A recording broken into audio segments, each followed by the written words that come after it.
오늘 함께 보실 말씀은 고린도후서 10장 3절에서 6절 말씀과 베드로전서 3장 15절 말씀입니다. 이 두 절 말씀을 함께 보도록 하겠습니다.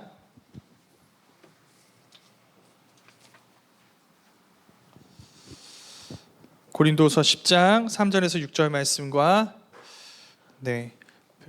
베드로전서 3장 15절 말씀입니다. 제가 한 절, 여러분들이 한 절 교독하겠습니다. 제가 먼저 읽겠습니다. 우리가 육신으로 행하나 육신에 따라 싸우지 아니하노니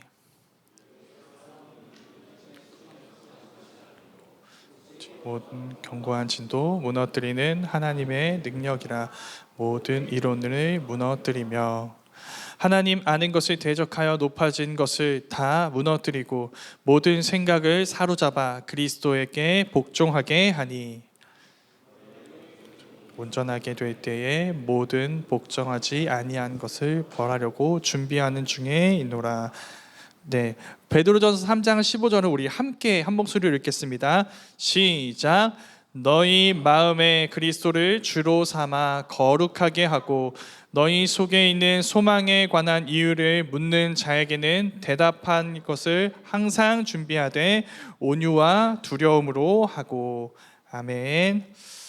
오늘도 웨이브 예배에 나오신 모든 청년들 주 안에서 환영합니다. 저는 블루웨이브 김유세 목사입니다. 새로 오신 또 아직 저를 보지 못한 분들은 제 이름을 모르실 것 같아서 괜찮습니다. 저도 여러분의 이름을 잘 모르거든요. 근데 초대교회 때도 그랬을 겁니다. 베드로가 설교했을 때 3,000명이 회개하고 돌아왔어요. 그 3,000명의 이름을 베드로도 다 알진 못했겠죠. 그러나 그럼에도 불구하고 친하게 지내며 이름을 알아갔을 겁니다. 우리도 좀 그랬으면 좋겠고요. 그렇게 서로 이름을 알아가며 이름을 부르며 형제 자매로 세워져가는 공동체가 되었으면 좋겠습니다. 오늘 말씀의 제목은 세상 문화 속에서 교회로 살아가기입니다. 이 주제는 목회자들은 어려워하고 여러분들은 좋아하는 주제예요. 여러분들이 좋아하는 이유는 너무 당연하죠. 여러분의 삶과 가장 밀접한 관련이 있는 주제가 이 주제일 거예요. 우리 교회에 있는 시간보다 교회 밖에서 세상의 문화 속에서 사는 시간이 훨씬 더 길어요. 그래서 그 시간을 어떻게 살아내야 할지에 대한 고민이 늘 우리의 마음속에 있습니다. 그런데 답을 찾는 것이 결코 쉽지 않았을 거예요. 교회에서 말씀을 들었어요. 근데 이 말씀을 실제 내 생활에 어떻게 적용해야 할지를 모르겠어요. 이 말씀을 갖고 어떻게 살아가야 할지를 모르겠어요. 나는 그리스도인인데 학교에서, 직장에서, 사회에서 믿지 않는 사람들을 만나요. 그 사람들은 그리스도인이 아니에요. 나는 물리적으로 천국에 있는 것이 아니라 이 세상 문화 속에 있어요. 그 믿지 않는 사람들이 만들어낸 문화 속에서 살아가야 하는 거예요. 어떻게 살아가야 하는 걸까요? 이 상황을 아무도 피할 수가 없습니다. 그래서 모든 그리스도인들은 이미 여기에 대해서 어느 정도 답변을 하고 있어요. 여러분들도 많이 보았을 텐데 이런 극단적인 사례가 있습니다. 아무 고민 없이 사는 사람들이 있어요. 쉽게 말해서 이제 타협하는 사람들이죠. 믿지 않는 사람들과 다른 거 하나 없이 똑같이 사는 사람들이 있는 거예요. 물론 우리도 어쩌다가 한 번씩이죠. 그 속에 있기도 해요. 우리도 어쩌다 한 번씩 그 속에 있는데 일단 여기 모인 우리들은 그게 잘못되었다는 사실은 알고 있는 거잖아요. 인정하고 있는 거죠. 그렇죠. 그러면 고민이 시작되죠. 그럼 어떻게 해야 되는가? 우리에게 복음이 있다면 복음이 없는 사람들 속에서, 그들의 문화 속에서 우리는 어떻게 살 것인가? 여기에 대해서 어디에서도 속 시원하게 대답해 주는 걸 잘 보는 경우가 없어요. 그래서 유튜브를 향하게 됩니다. 기독교 컨텐츠들 중에 가장 조회수 많은 게 어떤 제목의 동영상들인지 알고 있나요, 여러분? 이거 해도 돼요? 하면 안 돼요. 이거예요. 이거 해도 돼요? 하면 안 돼요. 이거에 뭐가 들어갈까요? 이거. 전통적이지만 늘 등장하는 주제죠. 술, 담배에서 시작해서 타투, 선정적인 영화 시청, 연애 때 스킨십 정도, 그리고 몇 년 전부터는 비트코인도 여기 이제 들어가는 것 같아요. 사실 이런 근데 주제들은 사치입니다. 사치. 뭐냐면 나이가 들어가면 들어갈수록 여러분들은 새로운 고민에 빠지게 될 거예요. 이게 해도 되는 건가 하면 안 되는 건가, 이 고민을 지나가서 해도 안 되는 것을 알겠어요. 해도 되는 것을 알겠어요. 그리고 그 판단이 뭐가 죄인지 뭐가 죄가 아닌지 이제 분별할 수 있는 능력이 어느 정도는 생긴 거예요. 그래서 뭘 해야 될지 알아요. 그런데 그렇게 하는 게 어려워요. 우리 눈에는 죄인 게 분명한데 너무 다른 사람들은 그냥 이건 삶의 지혜야 라고 하면서 다 그렇게 살아가요. 그런 문화 속에 우리가 있어요. 우리는 그걸 죄라고 부르는데 그 사람들은 죄가 아니라 지혜라고 부르는 거예요. 그럼 헷갈리기 시작합니다. 내가 잘못 알고 있는 거 아닌가? 내가 아는 게 진짜라면, 진짜 이게 맞는 거고 성경이 이야기하고 있는 거라면 나는 그럼 여기서 어떻게 해야 하는 거지? 그렇기 때문에 여러분, 청년 시기에 분명하게 이걸 분별하고 결정하고 선택하는 지혜를 지금부터 갖춰가야 합니다. 지금부터 그 지혜를 우리가 준비해 가야 해요. 그리고 오늘도 얘기를 하겠지만 우리는 그저 문화 속에서 그리스도인이라서 이거 해도 돼요 안 해도 돼요 문제를 넘어서게 되는 경우를 만나게 될 거예요. 우리가 해야 되는 일은 뭐냐면 그 문화에 대해서 어떻게 대할 것인가, 이 문화를 어떻게 판단할 것인가를 넘어서서 우리가 어떤 새로운 문화를 만들 것인가, 그 문화, 지금 우리가 속해 있는 문화를 어떻게 바꿔갈 것인가까지 가거든요. 그러니까 개혁하고 변혁하는 데까지 나아가는 게 우리의 사명이에요. 거기까지가 그리스도의 사명이기 때문에 오늘 그 내용까지 갈 건데, 일단 결론부터 얘기한다면 이거 진짜 방대한 얘기입니다. 이건 무조건 잘못된 거야. 이건 잘 되는 거야. 해도 돼 라고 분명하게 판단할 수 있는 문제가 있어요. 근데 이건 다 아는 겁니다. 여러분들 정도면 다 알아요. 문제는 그렇지 않은 문제들이 있다는 거고 그냥 있는 게 아니라 많이 있다는 사실이에요. 이 문제를 정말 잘 해결하고 좀 여러분들에게 지혜를 나누고 싶어서 정말 잘 준비하고 싶었어요. 근데 지난 한 주간 또 주님은 저를 내버려 두지 않으셨습니다. 지난 한 주간 제 스케줄이 설교 5편 플러스 고등부 제자반 1편이었어요. 네, 그래서 도무지 시간을 낼 수가 없어서 제가 이제 준비한 자료로는 책 한 권을 전체 다 읽었고요. 가장 좋은 거라고 생각하는 주제, 그리고 어느 한 책의 한 챕터를 좀 살펴보고 했습니다. 그런데 이 문제를 다룬 책이 여러분 검색해 보면 알 거예요. 수십 권, 수백 권이에요. 왜 이렇게 많을까요? 간단하지가 않기 때문이에요.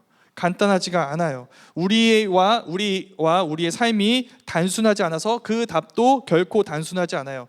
근데 만약에 단순하다고 해볼게요. 자, 단순해요. 여러분 한 사람 한 사람 문화 속에서 어떻게 살아야 되는지 제가 1분에 말할 수 있다고 생각해 보세요. 여러분 요즘 몇 명 예배 드리냐면, 오늘은 좀 다른 것 같은데 요즘 몇 명 드리냐면 70명 예배 드립니다. 자, 한 명당 1분이에요. 몇 분이에요? 70분이에요. 70분 설교하면 여러분들이 어떻게 될까요? 제가 초등부 교사 때 설교 길게 하면 어떻게 되는가 이거 임상을 해본 적이 있습니다. 설교 시간이 늘어나면 인류는 어떻게 변화하는가? 4단계로 변화합니다. 인내, 포기, 분노, 폭동이에요. 폭동까지는 갈 수 없게 하기 위해 제가 어떻게든 노력을 해볼 거예요. 여러분도 여러분 안에 있는 옛사람을 잘 잡아주세요. 일단은 순서가 이렇습니다. 문화 자체에 대해서 이야기를 할 거예요. 문화가 무엇인가? 왜 인간은 문화를 만들고 그 문화에는 무엇이 담겨 있고 무슨 일을 우리에게 일으키는가? 이게 첫 번째예요. 두 번째는 오늘 말씀을 통해서 그리스도인으로서 그 문화를 어떻게 대해야 하는가, 이거 배울 거예요. 마지막으로 이 방법을 적용해서 문화와 관련해 그리스도인은 어떤 비전을 실현할 수 있을까까지 이야기해 보려고 합니다. 먼저는 문화입니다. 문화는 여러분 우리 삶의 어느 한 부분, 일부분만 말하는 게 아니에요. 개인적, 사회적으로 우리가 창출해내는 모든 활동과 결과물을 뜻하는 게 문화입니다. 그래서 사람이 문화를 만들지만 사람은 그 문화에 영향을 받아요. 쉽게 말하면 사람은 문화를 만들고 문화는 사람을 만듭니다. 그래서 다 얽혀 있어요. 매우 복잡해요. 인간이라고 하는 존재가 단순하지 않은데 그런 복잡한 인간들이 모이고 저마다 만든 삶의 결과물들이 모여서 그리고 그거에 영향을 받아서 문화가 형성되었기 때문에 당연히 문화는 복잡한 영역일 수밖에 없어요. 분별하기 굉장히 어려운 문제인 거죠. 바로 이런 점 때문에 그런데 문화를 통해 우리가 볼 수 있는 것이 있습니다. 모든 문화는 그 문화에 속한 사람들이 세상을 보는 방식을 알려줘요. 그리고 그 세상 안에서 자기 자신을 어떻게 생각하고 있는지를 가르쳐 줍니다. 쉽게 말해서 문화에는 그 문화를 만든 사람들의 세계관이 있고 인생관이 있고 그리고 그 모든 것이 담겨 있는 그 사람들이 생각하는 자기의 정체성이 담겨 있어요. 그래서 정리하면 문화는 3가지 질문에 대한 답입니다. 첫 번째, 나는 누구인가에 대해서 문화는 이야기해요. 내가 생각하는 나라는 존재 안에 존재가 문화 속에 담겨 있는 거예요. 자연스럽게 두 번째 질문으로 이어지겠죠. 뭘까요? 그러면 나는 이런 존재니까 어떻게 살아야 하는가로 이어지는 거죠. 나는 어떻게 살아야 하는가? 이 두 가지를 종합해 볼게요. 나는 누구인가? 어떻게 살아야 되는가? 마지막 세 번째 질문은 이거예요. 어떻게 사는 게 행복한 삶인가? 무엇이 우리가 가진 갈망을 만족시켜주고 우리의 삶의 실존적인 문제를 해결해주는 답을 줄 것인가? 자, 문장으로 말하면 이런 겁니다. 우리 이런 존재야. 그래서 이렇게 살아야 돼. 이거 하면 행복하게 살 수 있어. 너희가 갖고 있는 만족을 네가 갖고 있는 갈망에 대한 만족을 얻을 수 있을 거야. 여기에 대한 답이 문화에 담겨 있는 거예요. 아주 간단한 예를 들어볼게요. 침대 광고예요. 침대 광고. 공유가 누워 있어요. 엄청 편안하고 행복해 보여요. 그 침대 때문에 집안 전체의 분위기가 다 사는 것 같아요. 특별한 광고 아니죠? 그렇죠? 그런데 메시지가 있어요. 뭐냐면 이런 메시지가 담겨 있습니다. 너 이 침대 없어? 그럼 넌 불행한 사람이야. 너 요즘 우울하고 기분 다운되는데 뭐가 문제인지 몰랐지? 이게 문제였어. 이 침대가 있으면 넌 공유가 될 수 있고 공유처럼 행복할 수 있어. 답하고 있죠. 무슨 답을 주고 있나요? 우리가 누구예요? 우리는 공유가 아니에요. 그리고 이 침대가 없어서 불행한 사람이에요. 그런데 공유가 될 수 있고 행복해질 수 있어요. 왜? 이 침대가 있으면 그렇게 될 수 있다는 거예요. 너도 나도 이 침대를 다 사고 있어. 너만 안 사고 있어. 그러니까 나만 불행해. 그러니까 얼른 침대를 사야죠. 이 침대를 사서 행복을 누려야 하는 게 우리가 살아야 되는 삶이라고 그 침대와 그 침대가 팔리는 문화 현상이 우리에게 이야기하고 있는 거예요. 이게 또 과장처럼 들리는 청년들도 있다고 생각합니다. 그래서 하나만 더 얘기를 해보면 다 봤을 것 같은데 얼마 전에 민희진 씨가 기자회견을 했습니다. 갑자기 긴장하는 눈빛들.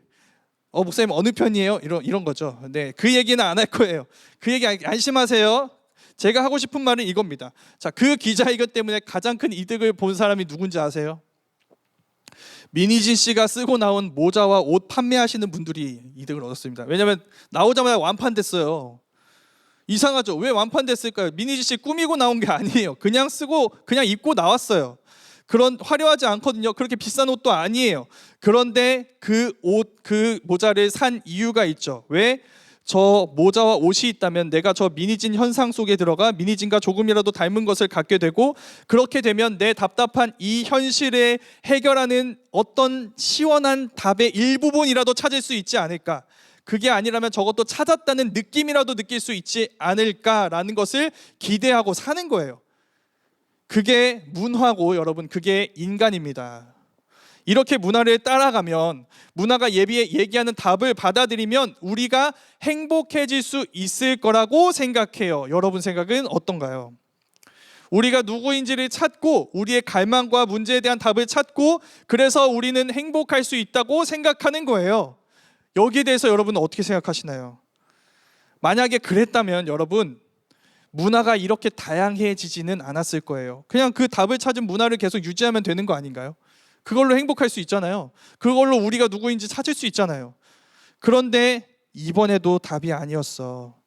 이걸 수백 번, 수천 번 경험하지만 사람들은 다시 다른 문화를 찾습니다. 그래서 계속 새로운 문화가 만들어져요.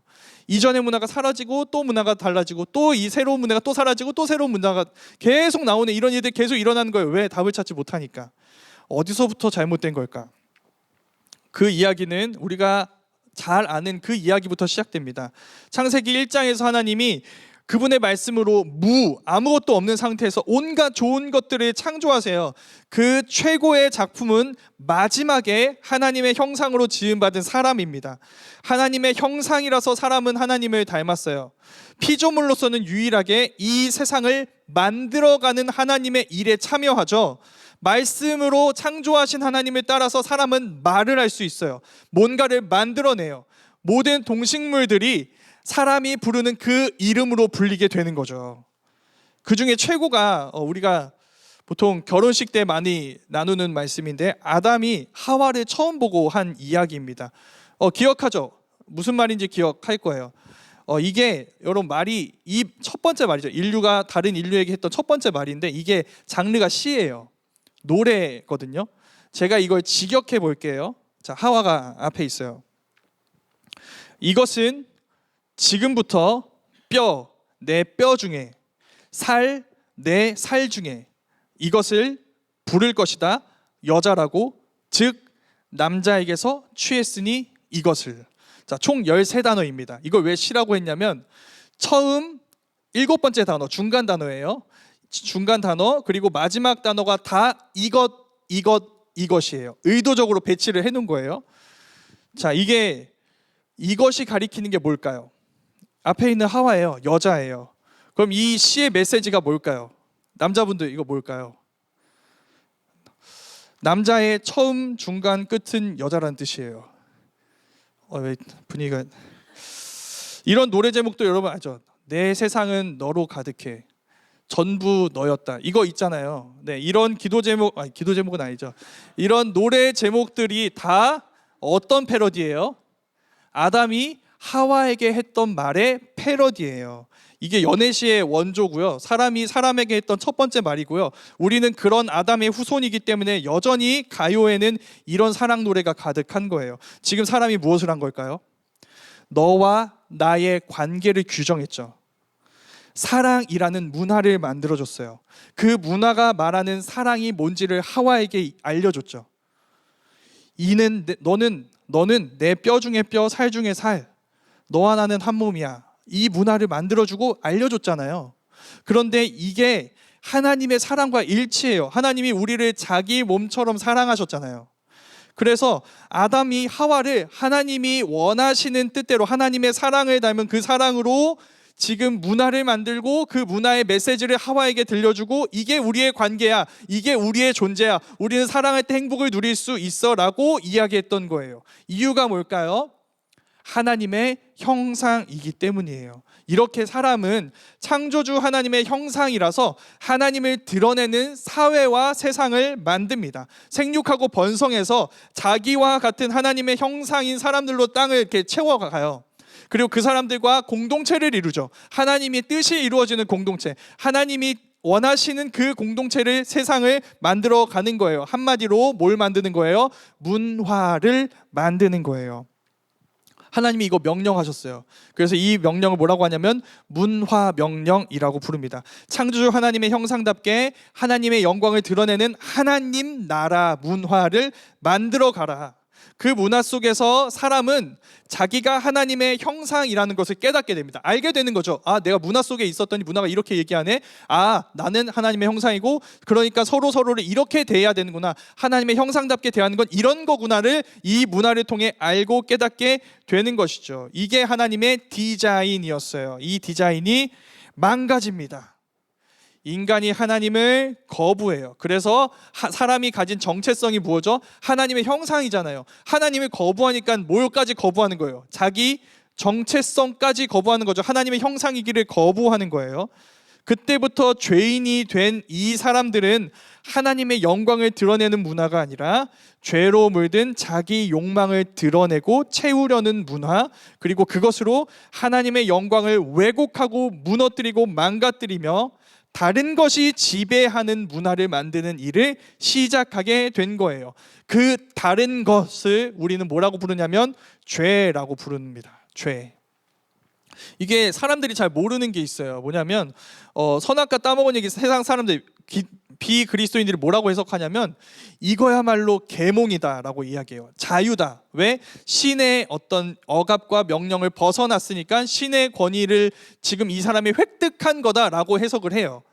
자, 근데 그런 사람들이 모르는 게 있습니다. 이게 뭐냐면 선악과 앞에서 사람이 하나님을 거부한 거는 자유를 얻고 하나님의 권위를 어기고 하나님의 권위를 취득한 게 아니라 뭐냐면 여러분, 뱀의 말에 순종한 거예요.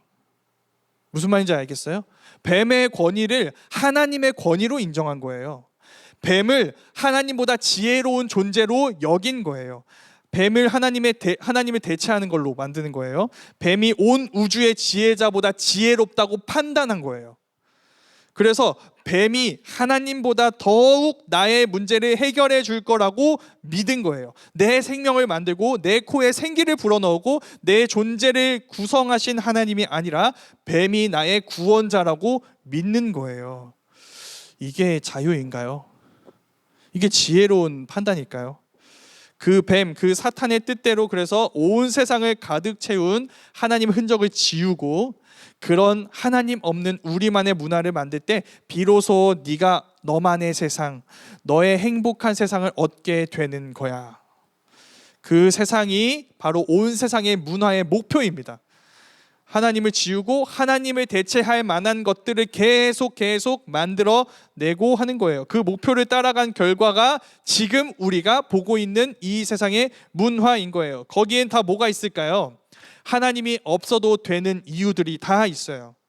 하나님 자리를 차지해서 나를 자유롭게 해준다고 약속하고 내 안에 있는 갈망을 채워줄 거라고 약속하는 문화들이 있습니다. 하나님을 잃어버린 사람들은 그런 것들을 끊임없이 만들어내요. 이번엔 이게 하나님 역할을 해줄 거야.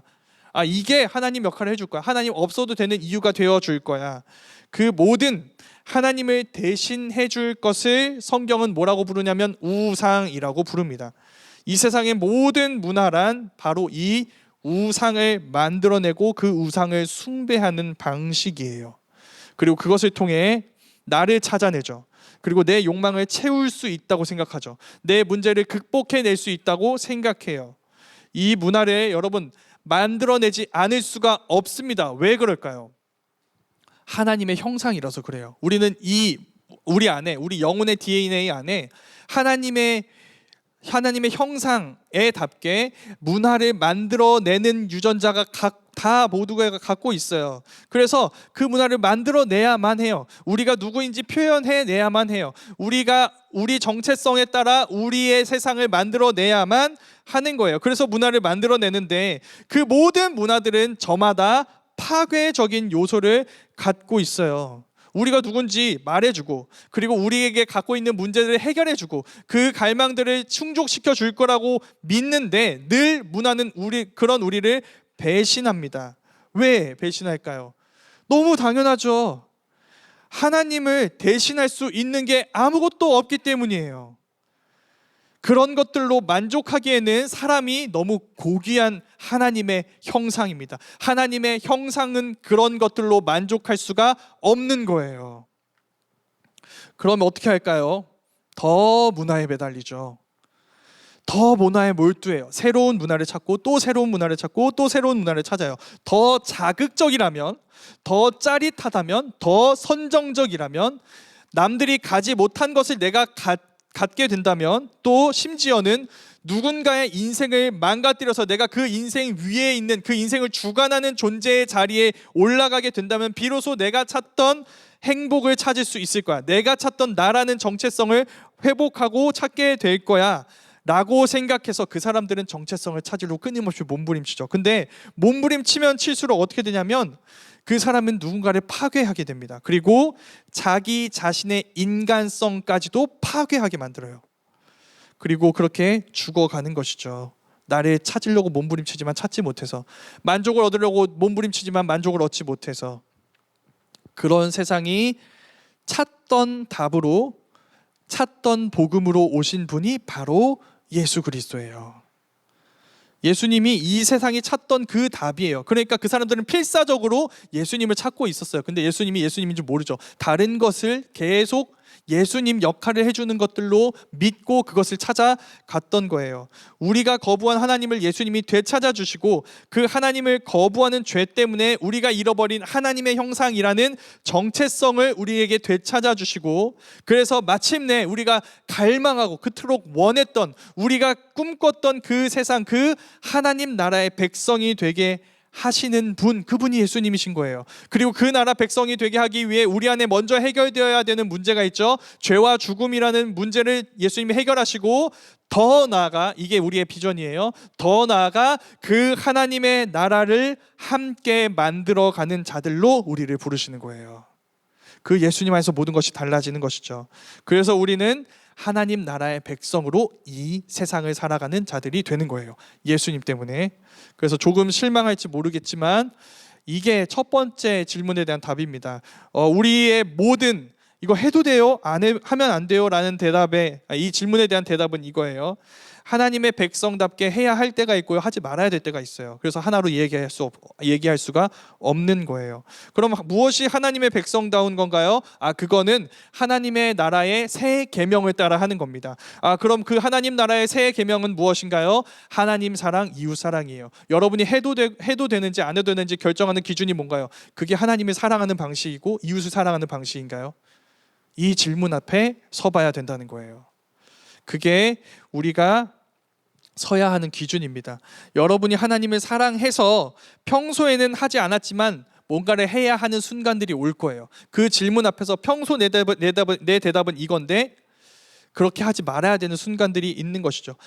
원래는 신앙과 양심에 전혀 거리끼는 일이 아니에요. 이거 죄가 아니거든요. 그런데 다른 이들을 배려하고 존중하기 위해서 하지 말아야 할 때가 있어요.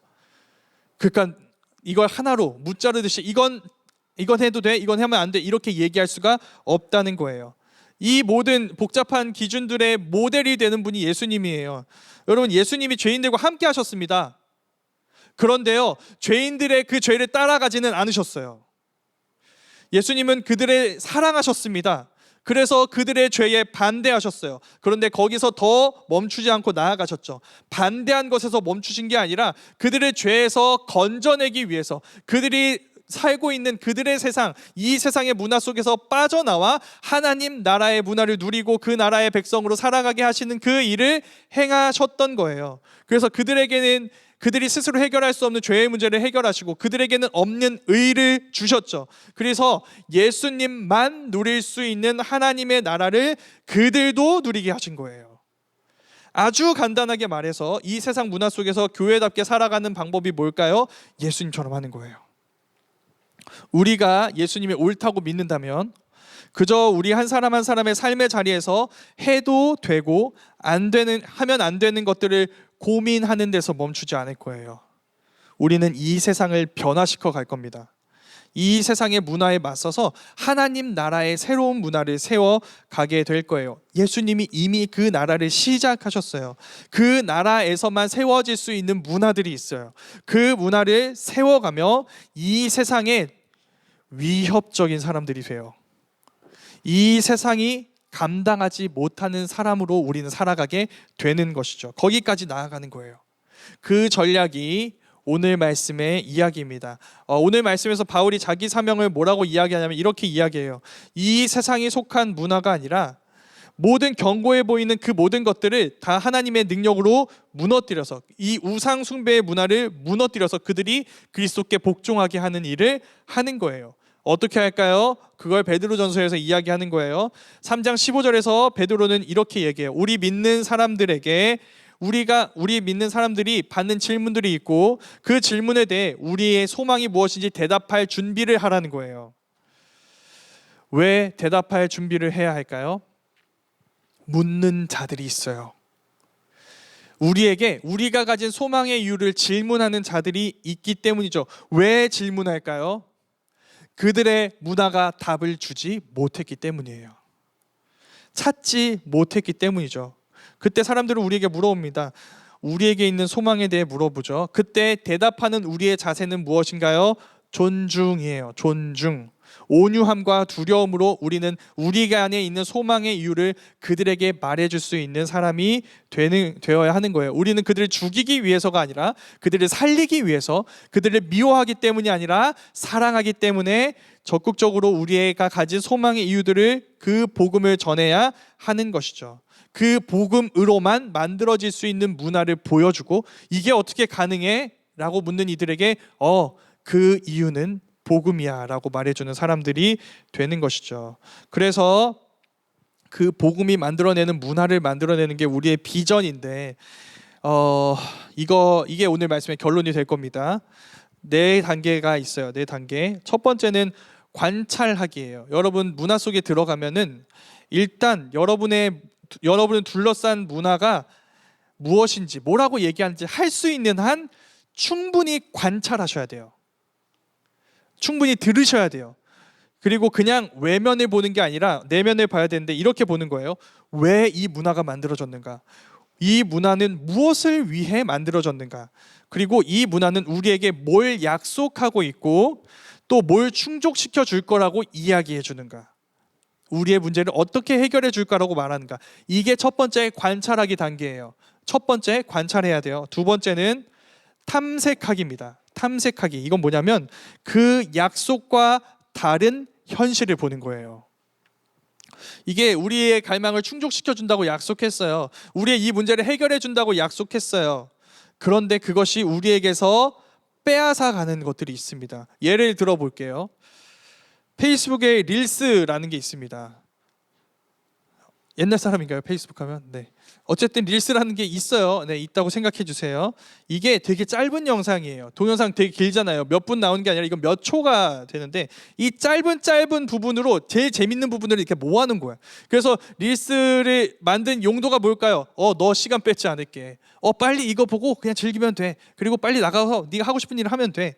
이렇게 얘기하죠. 짧게 보여주니까 우리는 우리의 시간을 많이 뺏지 않을 거야 라고 약속해요. 근데 릴스 보면 여러분 짧은 시간이 지나가나요? 우리는 릴스, 다음 릴스, 다음 릴스, 다음 릴스, 다음 릴스를 계속 봅니다.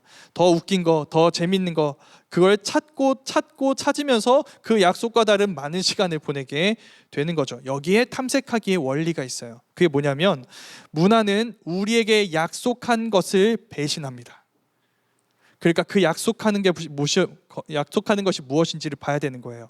그걸 충족시켜 준다고 약속합니다. 그런데 충족시켜 주는 게 아니라 그 즐거움에 대한 목마름을 심어줘요. 그래서 더 보게 하는 거죠. 더 깊이 들어가게 하는 거예요. 그걸 세 번째 단계예요. 세 번째, 폭로하기, 드러내기 단계에서 보여주는 거예요. 그 약속과 다르게 이야기하는 것. 그 문화 속에 있는 사람들에게 잠깐 그 문화가 약속하는 게 다 맞다고 생각하기를 잠깐 멈추어 보게 하는 거예요. 이런 현실을 보여줘서. 그리고 마지막이 뭐냐면 여기가 이제 전도하기, 복음을 전하는 단계예요. 그 문화가 주지 못하는 것, 그 문화가 약속하는 것을 진짜 줄 수 있는 그 복음에 대해서 이야기를 하는 거예요. 그리고 그 복음이 만들어낸 문화 속으로 그들을 초대하는 거예요. 야, 이런 게 있어. 복음은 이런 문화를 가능하게 만들어. 이런 문화가 말도 안 되는 것 같지? 근데 가능해. 왜? 복음이 이런 이야기를 하기 때문이야. 이렇게 말하게 하는 것이죠. 그래서 그 문화를 그들의 세상에 심어 놓는 거예요. 이것도 예를 들어 볼게요. 가장 대표적인 예가 저는 최근에 회사에 들어온 호칭 변화라고 생각해요. 뭐냐면 회사는 여러분 계급 사회입니다. 직급이 계급이에요. 무슨 과장님, 무슨 차장님이 그 사람의 이름이에요. 근데 좀 다른 움직임이 일어나기 시작했죠. 회사에서 이제 직급으로 부르는 게 아니라 그 사람의 이름을 부르고 뒤에다 님자를 불러서 이렇게 이야기를 하는 거예요. 자, 그런데 이런 공동체가 회사에서 일어나고 있는 거죠. 물론 이름뿐일 수 있어요. 여전히 계급일 수 있어요. 그런데 이런 움직임이 일어나고 있습니다. 그런데 그런 문화의 원조가 뭔가요? 교회예요. 교회에서 우리는 직책이라는 계급으로 우리의 존중 여부가 결정되는 세상 속에 있지만 교회는 그 사람을 사회에서 어떻게 부르든지 상관없이 서로를 형제 자매라고 불러요. 이 세상의 지위가 그 사람의 존재까지 결정하지 않습니다. 우린 서로 형제 자매예요. 하나님을 함께 아버지라 부르는 가족들입니다. 여기에서는 하나님 사랑, 이웃 사랑이 이루어져요. 계급과 상관없이, 지위와 상관없이. 왜? 우리는 하나님이 다 그렇게 한 사람 한 사람을 똑같이 자기 생명을 주시기까지 존중하시고 그렇게까지 사랑하신 존재이기 때문에 그거에 근거해서 우리는 서로를 대하는 문화를 가진 거예요. 그 문화를 보여주고 있는 거죠. 그래서 회사에서도 그런 문화가 이루어지기 시작하게 된 것이죠. 그게 어떻게 가능해? 복음 때문에 가능한 거예요. 그 문화를 여러분의 학교와 회사에서 보여주세요. 그러면 직책으로 얻을 수 있을 거라고 생각했던 존경이 아니라 존재 자체만으로도 사랑받는 세상, 그 세상에 문화가 있다는 사실을 그들이 경험하게 될 겁니다. 가서 보여주세요. 그래서 그렇게 여러분을 대하시고 그런 세상을 만든 여러분의 왕 예수 그리스도를 따라가는 여러분이 되시기를 간절히 소망합니다. 그런 여러분을 통해 이 세상은 하나님의 나라를 보고 예수님을 보게 될 거예요. 그렇게 이 세상의 문화에 맞서서 예수님과 함께 만들어가는 하나님의 문화로 여러분의 앞에 있는 문화에게 답하는 자들이 될 수 있기를 간절히 소망합니다. 그런 여러분을 통해 세상은 주님을 보고 복음을 듣고 복음으로 나아가게 될 거예요. 우리 이 시간 이 말씀을 기억하면서 함께 기도했으면 좋겠습니다. 우리는 세상 속에 있지만 세상의 것이 아닙니다.